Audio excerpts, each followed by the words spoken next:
Rajasthan दड़कन news में आपका स्वागत है। मैं सुनील तंवर। बने रहें इस खबर के लिए। ये खबर आपके लिए महत्वपूर्ण है। विद्यानगर विधानसभा वार्ड नंबर 18 में राजस्थान की जनता से जानेंगे कि अगला सीएम कौन होगा। नमस्कार सर, क्या नाम है सर आप? नमस्कार, हरदेव यादव है मेरा नाम। आप यहीं से लोकल रहने वाले हैं? हाँ, मैं आमेर विधानसभा का रहने वाला हूँ। अच्छा। सर, अभी जैसा कि आपको पता है कि आने वाले अभी चुनाव हैं विधानसभा के, इसमें आप किसका चेहरा देखना पसंद करेंगे? चेहरा क्या, जो कांग्रेस की स्थिति मैं देख रहा हूँ अशोक गहलोत सरकार की, वो हम देखते हैं कि किसानों की कर्जा माफ़ी, कानून व्यवस्था और भ्रष्टाचार, पेपर लीक ऐसे मुद्दे हैं कि जनता इनको बर्दाश्त नहीं करेगी। और चेहरे की बात अपन करें तो भारतीय जनता पार्टी निश्चित रूप से इसका राज आने वाला है। और मैं तो कहूँगा 160 प्लस सीटों के साथ भारतीय जनता पार्टी का शासन आएगा। चेहरा, सीएम के चेहरे की बात करें तो मेरे हिसाब से तो डॉक्टर सतीश जी पूनिया जो पूर्व प्रदेशाध्यक्ष हैं, वो सबसे उपयुक्त आदमी है इस सीएम चेहरे के लिए। लेकिन जो भी निर्णय आलाकमान करेगा वो सर्वमान्य होगा। जैसा कि हम अखबारों के माध्यम से, टीवी के माध्यम से, आप जैसे चैनल हैं उनके माध्यम से हम देखते हैं कि पार्टी में मोदी जी के चेहरे पे चुनाव लड़ रही है पार्टी और बीजेपी, और वही चेहरा तय करेंगे। तो जो भी चेहरा होगा, लेकिन ये निश्चित रूप से जनता ने तय कर लिया है कि आने वाला समय भारतीय जनता पार्टी का होगा और भारतीय जनता पार्टी का आने वाली सरकार भारतीय जनता पार्टी की होगी। ये निश्चित रूप से जनता का मनस बन चुका है। कानून व्यवस्था की स्थिति बड़ी ही लच्चर है और हम देखते हैं कि राजस्थान के गृह मंत्री भी मुख्यमंत्री जी हैं, लेकिन उसके बावजूद भी अखबार पढ़ते हैं तो हमें खुद को शर्म आ जाती है, टीवी देखते हैं तो शर्म आ जाती है। डेली महिलाओं के साथ अत्याचार, आए दिन खुलेआम जो है ना सड़क पे गोलियां चल रही है। इससे ज़्यादा लच्चर व्यवस्था मैंने मेरे जीवन में कभी नहीं देखी। तो कानून व्यवस्था की इनकी पकड़ बिल्कुल भी नहीं है, क्योंकि 4 साल तो इन्होंने लड़ाई में निकाल दिए। 1 साल अभी ये जनता में रेवड़ियाँ बांटने का जो काम कर रहे हैं, हम देखते हैं कि मोबाइल बांट रहे हैं, कभी क्या बांट रहे हैं। ये जो फ्री का इनका ये है कि फ्री पैसे जनता में बांट के और चुनाव जो है जीत जाएंगे। एक बार चुनाव की रणभेरी बच चुकी है और ये कैसे भी इस वेतरनी को पार करना चाहते हैं, लेकिन ये संभव नहीं है, क्योंकि जनता देख रही है कि कानून व्यवस्था इतनी लच्चर हो चुकी है। युवाओं के साथ इन्होंने जो किया है, पेपर लीक, एक भी पेपर ऐसा नहीं है जो इन्होंने सही कर पाए हों। वो उनकी नियुक्तियां नहीं हो पा रही हैं, वो ज़्यादातर मामले कोर्ट में चले गए हैं। उसके अलावा भ्रष्टाचार जो है वो चरम पे है। हम देखते हैं कि आए दिन अखबार में और टीवी में या चैनल के माध्यम से देखते हैं कि आए दिन जो है ना रिश्वत लेते हुए लोग पकड़े जाते हैं। तो चरम सीमा पे ये पहुंच गया है। यही नहीं, मैं तो ये कहूँगा कि सचिवालय के पास में भी जो है सोना और करोड़ों रुपए मिल रहे हैं। इससे ज़्यादा दुर्भाग्य राजस्थान सरकार का कुछ हो नहीं सकता है। तो राजस्थान सरकार में बदलाव जरूरी होगा, निश्चित तौर पर होगा।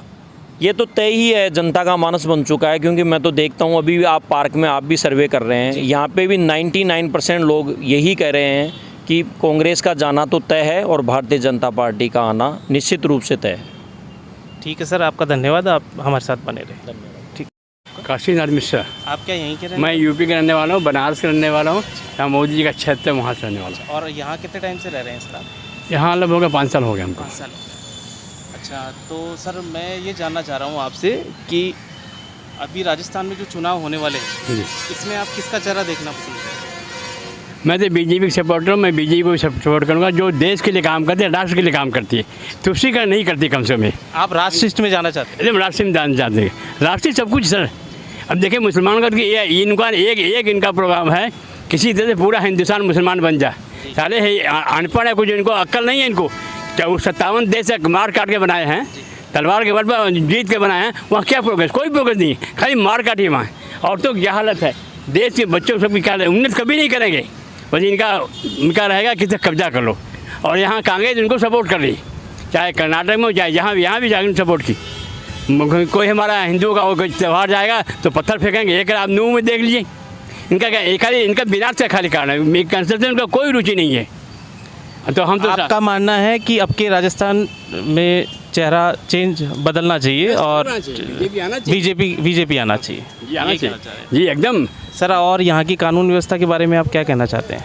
गहलोत जी ने थोड़ा बहुत काम किया है, लेकिन चूँकि कांग्रेस के अंदर इनकी सोच तो मुसलमानों वाली सोच है, इनके भले के लिए काम, सब कुछ काम उनके लिए करेंगे, अपने हिंदुओं के लिए कुछ नहीं करेंगे। वोट ले लेंगे हिंदू से, लेकिन हिंदुओं के भले कुछ काम नहीं करते। मैंने गहलोत जी को भी देखा तो काम करना था, ठीक है।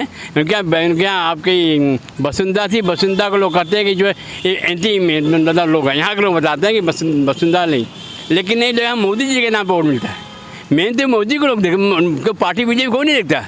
अगर मोदी हट जाते बीजेपी फिर वो जैसे पहली बार बीच काम करने वाले आज जो निस्वार्थ काम कर रहा है, योगी जी हैं, मोदी जी हैं, किसके लिए काम कर रहा है? अपने लिए।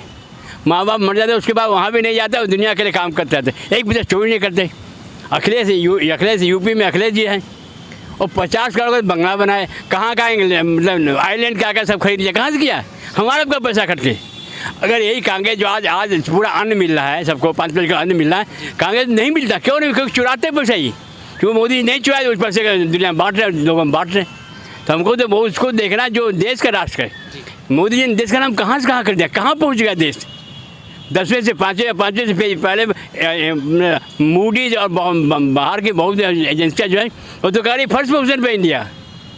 जल्दी सर का मानना है कि अब के राजस्थान सरकार का जो मुख्यमंत्री चुनाव होगा उसमें चेहरा बदलना चाहिए, बहुत जरूरी बदलना जरूरी है। तो नहीं, भले कोई आदमी हो, काम तो मोदी जी के अनुसार हक होता है ना, जो देश के अनुसार होता है, देश के भले के अनुसार। हम हिंदुस्तान बुला रहे हैं, हम और कहाँ जाएंगे? मुसलमान कब्जा कर ले, हम कहाँ? हमारा एक ही देश बचा है। अगर हम नहीं सोचेंगे हिंदुस्तान के बारे में, हिंदुओं के बारे में, तो कहाँ जाएंगे हम? कोई हमारा देश है? अफगानिस्तान चला गया, बंगाल सब कुछ चला गया, सब हम वहाँ थे, हम ईरान तक थे। समुद्रगुप्त जो है चंद्रगुप्त कहाँ था यार, अशोक कहाँ था, हम कहाँ थे और कहाँ से कहाँ आ गए? ठीक है सर, धन्यवाद आपका बहुत बहुत। क्या काफ़ी जनों से बातचीत की कि भाई राजस्थान में किसका चेहरा देखना पसंद करेंगे। काफ़ी जनों ने कांग्रेस के लिए कहा, काफ़ी जनों ने बीजेपी के लिए कहा। अब मेरे साथ में यहाँ पर और भी बंधु हैं जिनसे मैं बात करना चाहूँगा। सर आपका क्या नाम है? सर मदन बेनीवाल। आप यहीं के रहने वाले हैं सर? हाँ, मैं विद्याधरनगर विधानसभा क्षेत्र से हूँ अच्छा। और 2018 का पूर्व विधायक प्रत्याशी बसपा से। चलो, बहुत अच्छी बात है सर। तो सर मैं आपसे जानना चाहूँगा कि आने वाले चुनाव में जो अभी चुनावी माहौल है उसमें आप किसका चेहरा देखना पसंद करेंगे सर? सर चेहरे तो हर 5 साल में बदलते रहते हैं, उसमें कोई शक नहीं है। मेरा मानना ये है कि सरकार कोई सी भी बैठे, चाहे बीजेपी की बैठे चाहे कांग्रेस की बैठे, जनता का जितना भला हो सके, जनता का जितना काम हो सके, जनता अपने विकास के लिए सरकार चुनती है। हिंदुस्तान का बड़ा दुर्भाग्य है कि सरकारें अपना विकास करने के लिए, पार्टियां अपना विकास करने के लिए सिर्फ और सिर्फ जनता को बेवकूफ़ बनाया जा रहा है। रियल में जो काम होने चाहिए वो काम नहीं हो रहे। आज गहलोत सरकार का देख लीजिए, जनता के लिए नीतियां सही है, पर शासन प्रशासन का देखा जाए तो बिल्कुल विफल है। आज जितना क्राइम देखा जा रहा है, राजस्थान अव्वल नंबर पे है। मैं मानता हूँ गहलोत सरकार का, गहलोत जी का काम बहुत बढ़िया है, जनता के प्रति समर्पित काम है, जनता को पसंद भी आ रहा है, पर जो कानून व्यवस्था बिल्कुल विफल है, वो सबसे बड़ा नुकसानदायक है आम जनता के लिए। जनता किसके लिए चुनती है? सरकार अपने लिए चुनती है, अपनी सुरक्षा के लिए चुनती है, क्षेत्र के विकास के लिए चुनती है।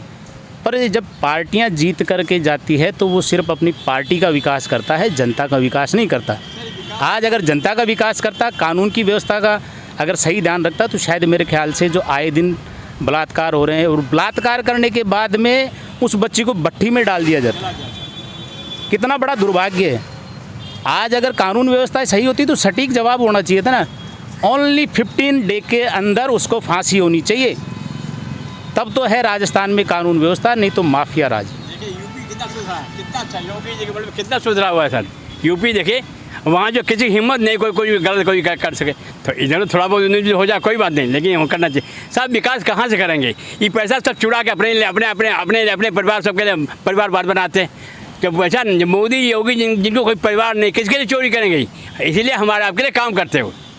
अगर पैसा चुराएंगे, 5 किलो अनाज मिला, ये जो मिला, कहाँ से मिल रहा है? अगर ये भी चोरी करते हैं, चौक कहीं लंदन तो कहीं ले आके ले जाते हैं, तो ये भी नहीं दे पाते 5 किलो। सर आपके हिसाब से नीतियों में क्या बदलाव होना चाहिए? सबसे पहले तो जो देश की या राज्य की आप किसी भी एंगल से देखेंगे तो हर तरीके से व्यवस्थाएं फैल है कानूनी तौर पे। आप हर स्टेट को उठा के देख लीजिए, इतना तगड़ा माफिया राज हो रहा है जिसका कोई जवाब नहीं। आज मणिपुर के हालात देखिए, आज 120 दिन के आसपास होने लग गए और मणिपुर के क्या हालात हैं। देश का पीएम बोल नहीं रहा है। क्यों नहीं बोल रहा भाई? कहाँ तकलीफ आपको बोलने में? आपको जब देश का सर्वा आदमी बना दिया, पूरी ताकत आपको दे दी, 2 मिनट का काम है उसको सही करने में। पर कहीं ना कहीं एक राजनीतिक पहलू है, कहीं ना कहीं इनका राजनीतिक मुद्दा है, उसके हिसाब से ये लोग देख नहीं रहे। जबकि बीजेपी शासित राज्य है और फिर भी वहाँ एक औरतों को नग्गा घुमाया जा रहा है। इससे बड़ा शर्मनाक और क्या हो सकता है? सर देखिए, इसकी पहले की भी देख लीजिए, पहले भी वही नहीं, एक मिनट, जो किसी को गंदा कर देंगे, गंदा एक दिन में नहीं हो जाएगा सर। एक मिनट, अंधभक्ति मत, नहीं अंधभक्ति नहीं कर रहे, ऊपर जाइए। आप इंसानियत के ऊपर जाएंगे तो आप इंसानियत की बात कीजिए, आप पार्टी लेवल पे बात मत कीजिए। मैंने यहाँ किसी कांग्रेस का, किसी बीजेपी का, किसी बसपा का, किसी सपा का, मैंने किसी पार्टी का मैं नहीं बोल रहा। मैं भी सपोर्ट नहीं कर रहा हूँ, मैं एक इंसानियत की बात कर रहा हूँ। हमारे हक में क्या है, मैं उसकी बात कर रहा हूँ। आप किसी पर्टिकुलर किसी पार्टी के साथ नहीं हो के आप चाहते हैं कि जनता के साथ में हो, जो भी पार्टी हो जनता का भला करे। मैं देश के साथ में हूँ, मैं राष्ट्र के साथ में हूँ। देश के लिए जो अच्छा होगा वही पार्टी अच्छी होगी। कोई सी भी पार्टी हो अगर देश के खिलाफ कर रही है, जनता के खिलाफ कर रही है, तो जाहिर सी बात है वो राष्ट्रद्रोही पार्टी। आप उसका समर्थन नहीं करेंगे? मैं समर्थन नहीं करूँगा, चाहे कोई सी कोई पार्टी। नहीं करेगा, अभी ये नहीं, कोई नहीं करेगा। देश और राष्ट्रवाद कोई नहीं करेगा। हमने उनको चुना है तो हमारी सुरक्षा के लिए, हमारे विकास के लिए चुना है, ना कि हमारा शोषण करने के लिए। आज जो पार्टियां बनती है शोषण करने के लिए बन रही। एक बार जाकर के विधायक बन के बैठ गए, उनको पता ही नहीं है कि क्षेत्र में क्या हो रहा है। आज आप राजस्थान में सर्वे करिए, आप देखिए हर विधानसभा क्षेत्र में आपको एक एक चीज़ें निकल करके बाहर आएंगी कि कितना विकास हुआ है। घोषणाएं करने से कुछ नहीं होगा, धरातल पे काम करेगी जब पता लगेगा कि रियल में क्या हो रहा है। यहाँ सरकारें बनती है, घोषणाएं कर देती है। आपको ध्यान हो तो कोरोना काल लगा था और 20 लाख करोड़ का पैकेज दिया गया था। जी बिल्कुल। आज राजस्थान सरकार आए दिन नई नई घोषणाएं कर रही है, जनता तक कितनी पहुंच रही है। आप हकीकत खोद के देखना, आपको पता लगेगा। पार्टियां खाली सिर्फ और सिर्फ अपनी पार्टी का विकास कर रही है, एक्चुअल में जो जनता का विकास है वो जनता का विकास नहीं हो पा रहा। बाकी तो आप सर्वे कर रहे हैं। धन्यवाद सर आपका, जो आप हमारे साथ इतना वक्त दे पाए हैं, और सर आपका भी बहुत बहुत धन्यवाद। जी सर, बताएं आपका नाम क्या है सर? छगन लाल है सर। अच्छा, क्या आप यहीं के रहने वाले हैं? हाँ, मेरा जोड़ला पावर हाउस के पास है रेजिडेंस। सर, जैसा कि आपको पता होगा कि अभी चुनाव का माहौल काफ़ी चल रहा है और आने वाले हैं चुनाव, तो राजस्थान में आप किसका चेहरा देखना पसंद करेंगे? देखो, राजस्थान में तो जिसके समय के और सुविधाओं के अनुसार तो गहलोत साहब का चेहरा ही देखना पसंद करेंगे, क्योंकि उन्होंने जो काम किया है जनता के लिए बहुत ही अच्छा काम किया है और बहुत ही बढ़िया काम किया है। जो जनता के हर आदमी की तक जो सुविधाएं पहुंची हैं, जिससे हर आदमी को लाभ पहुंचा है। शिक्षा वर्ग, युवा वर्ग देख लो, वर्ग जो भी है उनको सबको, जो अल्पभोगी हैं, उद्योगपति हैं, सबको जो मिला है उसके हिसाब से तो देखो अब की बार राजस्थान में दोबारा रिपीट होने की पूरे चांसेज हैं। आपके हिसाब से राजस्थान में कांग्रेस सरकार दोबारा आने के पूरे चांस? अच्छा। और सर, मैं ये पूछना चाह रहा हूँ कि अभी जो राजस्थान सरकार द्वारा जो जगह जगह कैंप लगाए गए हैं, उनमें वो आपके हिसाब से सही लगाए गए हैं और उनमें क्या क्या आपने कोई लाभ लिया है सर उसमें? बिल्कुल, मैंने तो खैर कोई लाभ नहीं लिया, लेकिन बहुत ही बढ़िया कैंप लगे हैं, जिनसे क्या कि हर जगह एक आम आदमी का काम हुआ है। एक ही कैंप वहाँ जा कर के, एक ही स्थान पे, बहुत ही बढ़िया। गहलोत जी का इसके बारे में बहुत बहुत धन्यवाद देना चाहता हूँ मैं, कि हर अधिकारी और जनता जो वहाँ तक पहुँच नहीं पा रही थी, उसका जो है वहाँ चयन हुआ, उनके काम हुए, उनका निपटारा हुआ, उनका बहुत ही, मैं तो बहुत ही बढ़िया मानता हूँ इस काम को, जो कि ऐसे शिविर लगने चाहिए। जैसे कि जनता जो कार्यालयों में जो चक्कर लगाती है, उससे तो बढ़िया है कि हम एक जगह कैंप लग करके सभी अधिकारी वहाँ मौजूद रहें और उनके सामने उनकी खुल करके बात हो करके एक आम आदमी एक जा कर के अपना काम कराता है। इसलिए बहुत बहुत साधुवाद है गहलोत साहब को इस बारे में कि उन्होंने ऐसा कार्य किया, उसकी जनता और अफसरों के बीच में जो सामंजस्य उन्होंने बिठाया है, एक कार्य के प्रति बहुत ही बढ़िया है। अच्छा सर, एक चीज़ और बताएं कि यहाँ की कानून व्यवस्था के बारे में आप क्या कहना चाहते हैं? देखो, कानून व्यवस्था यहाँ की बहुत ही अभी तो फ़िलहाल बढ़िया है, जो भी है। अब ऐसे तो क्या है कि जैसा आदमी होगा वैसा तो है ही, बाकी फ़िलहाल बहुत अच्छा है। धन्यवाद सर आपका मेरे साथ बने रहने के लिए। और किशोर शर्मा। क्या आप यहीं से बिलोंग करते हैं? हाँ, यही 9 नंबर पे रहता हूँ। अच्छा अच्छा सर, अभी आपको जैसा ज्ञात होगा कि अभी कुछ मतलब चुनाव आने वाले हैं, हाँ तो आप कौन सी पार्टियां हैं हाँ उनमें से किसी को एक को चुनना चाहेंगे या कोई अन्य विकल्प देखना चाहेंगे? सर देखो, जो एरिया का जो विकास करने वाला होगा उसको चुनेंगे। अच्छा। अभी जैसे राज्य सरकार द्वारा कैंप लगे हैं काफ़ी, हाँ, तो उन कैंपों के बारे में आपका क्या कहना है सर? ऐसे कैंप में हमारे को तो सहूलियत मिलती है, वो करवा दिया, बाकी सारी चीज़ों में हम उसको प्रिपेयर नहीं करते ना। अभी जैसे मुख्यमंत्री द्वारा जो चिरंजीवी योजना लागू की गई है, उसमें क्या आपको सहायता मिली है सर किसी? सर मैं तो क्या गवर्नमेंट जॉब करता हूँ, तो मेरे को उस चीज़ की ज़रूरत थी नहीं। बाकी वैसे बढ़िया है लोगों के लिए, ये सुविधा ठीक है भाई। जैसे जिसका इलाज अच्छे ज़्यादा पैसे लगते थे वो उसका फ्री में हो रहा है ट्रीटमेंट। चिरंजीवी योजना से काफ़ी लोगों ने फ़ायदा लिया है। कोई हार्ट की बीमारी जो होती है। अभी सर आप राजस्थान की कानून व्यवस्था के बारे में क्या कहना चाहेंगे? अब कानून व्यवस्था का सर मैं तो क्या बताऊँ अब ये तो सबके सामने है। फिर भी आप बताएं। कोई मतलब नहीं है ना। जो काम करेगा आपके हिसाब से, जो काम करेगा उसे आप वोट देना पसंद करेंगे। अच्छा अच्छा। अभी जैसे राजस्थान में सर राजस्थान सरकार द्वारा काफ़ी जगह कैंप लगाए गए हैं, तो आपको उसके बारे में कुछ कहना है? सर बढ़िया है, फ़ायदा मिल रहा है लोगों को। क्या आपने भी सर इसका फ़ायदा उठाया है कुछ? नहीं, अभी तो मैंने तो कुछ फ़ायदा नहीं लिया। अच्छा अच्छा अच्छा अच्छा। सर आप भी इन्हीं के साथ हैं? हाँ सर। अच्छा, आप बताएं सर। ये अपने तो क्या है, राजस्थान में कांग्रेस गवर्नमेंट है फिलहाल, और आगे भी कांग्रेस कन्फर्म रिपीट होगी, क्योंकि इतने काम करा दिए। सरकारी नौकरियां हैं, बिजली बिल में छूट है, रात कैंप लगाए जा रहे हैं हर विभाग में, बीपीएल को बढ़िया छूट दी जा रही है। अब मोबाइल चालू कर दिया, मोबाइल मिलने शुरू हो रहे हैं, 60-60 रुपये खाते में आ रहे हैं। मतलब इतने काम करवा दिए कि कांग्रेस रिपीट होगी राजस्थान में। आप राजस्थान में कांग्रेस सरकार को वापस लाना चाहते हैं? आप नहीं लाना चाहता, कन्फर्म रिपीट होगी, चाहे और बीजेपी का आदमी हो, कांग्रेस का आदमी हो, उससे कोई लेना देना नहीं है, लेकिन राजस्थान में कांग्रेस रिपीट होगी। आप पूरी तरह सहमत है कि कांग्रेस सरकार आनी चाहिए? बिल्कुल बिल्कुल सहमत है सर, और कांग्रेस आएगी, ये मैं दावे के साथ कह सकता हूँ। अच्छा सर, और ये बताएं कि यहाँ की जो कानून व्यवस्था है उसके बारे में क्या कहना चाहेंगे? शानदार है, कोई मतलब बहुत बढ़िया है कानून व्यवस्था। अब घपलेबाजा भर्तियों में होते हैं, वो तो बीजेपी के टाइम भी हुए थे, इस टाइम भी हो रहे हैं, वो होता है हर कांग्रेस गवर्नमेंट में होता है, लेकिन इस बार कांग्रेस है कन्फर्म राजस्थान में। ठीक है सर, हमारे साथ बने रहने के लिए आपका धन्यवाद।